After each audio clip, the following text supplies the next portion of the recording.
Olá, amigos do canal Aprendendo sobre Mediunidade, sejam bem-vindos a mais um estudo de O Livro dos Espíritos. Estamos aqui no livro 3, capítulo 2, Lei de Adoração. Vamos entrar aqui no subtítulo Vida Contemplativa, que tem somente uma questão. E Kardec pergunta o seguinte, 657 a questão, 657. Os homens que se abandonam à vida contemplativa, não fazendo nenhum mal e não pensando senão em Deus, têm um mérito aos seus olhos? E o Espírito de Verdade responde, não. Porque se eles não fazem o mal, não fazem o bem e são inúteis. Aliás, não fazer o bem já é um mal. Deus quer que se pense nele, mas não quer que se pense apenas nele, visto que deu ao homem deveres a cumprir sobre a terra. Aquele que se consome na meditação e na contemplação não faz nada de meritório aos olhos de Deus, posto que sua vida é toda pessoal e inútil à humanidade. E Deus lhe pedirá contas do bem que não haja feito. Olha que questão profunda que ele respondeu aqui. Né? Quantas pessoas querem se isolar, querem viver numa redoma, não se contaminar? Né? Eu não quero me contaminar com energias negativas, eu não vou me envolver com os meus parentes, com o vizinho, com não sei quem, no trabalho, porque as pessoas me contaminam, me passam ideias negativas, têm comportamentos errados, então você quer se colocar numa redoma. E essa redoma te torna inútil, porque dentro dela você só pensa sobre o bem, mas não faz o bem. E é muito diferente você pensar e praticar. Porque às vezes você pode pensar muito sobre o bem e chegar na hora do praticar não conseguir fazer. Você não conseguir se aproximar da situação onde vai ter a prática do bem, da caridade, do amor, sei lá, qualquer coisa. Quantas pessoas que falam tanto do bem e da empatia não conseguem dar um abraço, não conseguem dar sequer um aperto de mão? Falam tanto do bem, do amor e da empatia, mas não conseguem ouvir alguém numa conversa, as reclamações, as lamúrias muitas vezes. Não tem paciência nenhuma.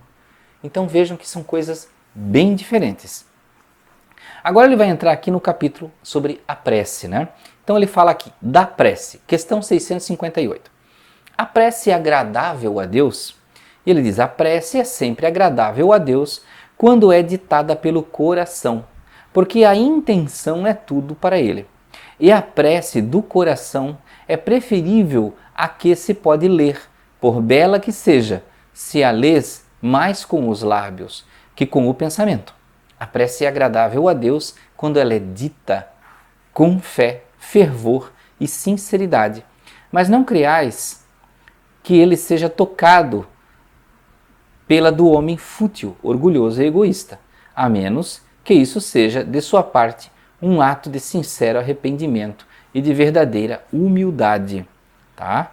Então, vejam que a prece ela tem que ser com sentimento.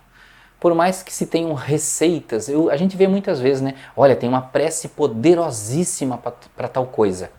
A prece não tem força simplesmente pelas suas palavras. Por isso que eu sempre discordo. As pessoas falam assim, as palavras têm poder. O pensamento tem poder. A ideia, a consciência que mobiliza a sua vontade é que tem poder. Porque uma palavra num livro ela pode ser maravilhosa, mas um livro pode ser queimado, pode ser jogado fora. Uma palavra maravilhosa na boca de um bobo, de uma pessoa que não tem respeito pelas coisas, não tem valor nenhum. Então vejam que mais vale uma prece simples, com palavras simplórias e até erradas, mas lá dentro do coração a intenção de amor, a intenção saudável. Então é isso que vai chegar até Deus, tá? E não se iludam com a ideia primitiva que Deus precisa da nossa prece. Ele não precisa da nossa prece. Ele não precisa de homenagem porque ele é Deus, ele não tem um ego humano. Não?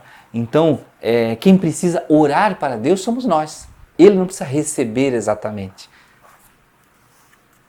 Questão 659. Qual o caráter geral da prece? E ele diz o seguinte, a prece é um ato de adoração. Orar a Deus é pensar nele, se aproximar dele, é colocar-se em comunicação com ele. Pela prece pode-se propor três coisas: louvar, pedir e agradecer. Tá? Então ele fez muito resumido e descreveu muito bem o que você pode fazer em uma prece. Questão 660. A prece torna o homem melhor? Olha que interessante. Será? Ele responde, sim, porque aquele que ora com fervor e confiança é mais forte contra as tentações do mal e Deus lhe envia os bons espíritos para o assistir. É um socorro que não é jamais recusado quando pedido com sinceridade. E aqui tem uma pergunta anexa. Como ocorre que certas pessoas que oram muito sejam malgrado isso, de um caráter muito mau, invejosas, ciumentas, coléricas, carentes de benevolência e indulgência e, mesmo algumas vezes, viciosas? E ele responde, o essencial não é orar muito, mas orar bem. Resumiu muito bem isso aqui, né? Essas pessoas creem que todo o mérito está na extensão da prece e fecham os olhos sobre os seus próprios defeitos. A prece é para elas uma ocupação, um emprego de tempo, mas não um estudo delas mesmas. Não é o remédio que é ineficaz, mas a maneira como é empregado. Então, às vezes, vejam que as pessoas acham que a repetição contínua de uma prece, repetir 1000 vezes, 1 milhão de vezes, ou uma prece longa vai livrá-las de certos males.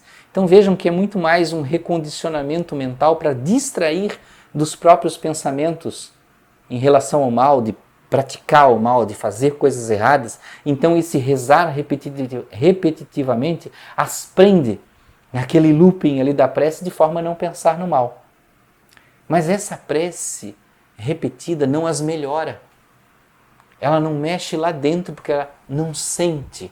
Então é preferível, por exemplo, rezar um Pai Nosso com muito amor, olhando para Deus e pensando no coração de Deus, do que você rezar 1000, mas com medo do mal, com medo do que você vai fazer, ou rezando 1000 vezes só pensando que Deus não olhe para o mal que você já fez ou até já está pensando em fazer. Então vejam que é muito diferente. Questão 661. Pode-se, utilmente, pedir a Deus que nos perdoe de nossas faltas? Deus sabe discernir o bem e o mal. A prece não oculta as faltas. Aquele que pede a Deus o perdão de suas faltas não o obtém senão mudando de conduta. As boas ações são as melhores preces, porque os atos valem mais que as palavras. Isso me lembra muito uma figura que aparece às vezes em filmes e, segundo contam as histórias, algumas pessoas fazem isso ou faziam isso, né? Tomara que tenham feito isso lá atrás e não façam mais. Que clérigos, né, iam lá, faziam o mal, depois iam para sua alcova, lá para o seu quarto e se chicoteavam, usavam silício. E aí, com o intuito de que aí, tendo esse sofrimento, teriam o perdão. E aí no outro dia praticavam o mal de novo e corriam se siliciar ali, né? Colocar essas correntes e se chicotear para se eximir, para sofrer pedindo perdão. E aí ficavam num looping, fazendo mal e se machucando para buscar o perdão, acreditando que aí o sofrimento vai purgar. Então vejam que o desejo de fazer o mal ele é muito mais forte que o sentimento de dor. E é incrível o nível de loucura que é isso. Então vejam que são coisas bem complicadas. E na questão 662 ele pergunta o seguinte: pode-se orar utilmente por outrem? E ele diz: o espírito daquele que ora age por sua vontade de fazer o bem. Pela prece ele atrai para si os bons espíritos que se associam ao bem que quer fazer. Tá? Então vejam que a gente atrai as energias necessárias para auxiliar. E Kardec faz uma consideração aqui. Possuímos em nós mesmos, pelo pensamento e a vontade, um poder de ação que se estende além dos limites de nossa esfera corporal. A prece, por outros, é um ato dessa vontade. Se ela é ardente e sincera, pode chamar em sua ajuda os bons espíritos, a fim de sugerir bons pensamentos e dar-lhe a força do corpo e da alma que necessita. Mas aí, ainda a prece do coração é tudo. A dos lábios é nada. Então, meus amigos, vamos parar um pouquinho aqui esse assunto da prece e vamos continuar no próximo estudo, tá? Então vamos continuar ainda falando de prece. Até o próximo estudo de O Livro dos Espíritos.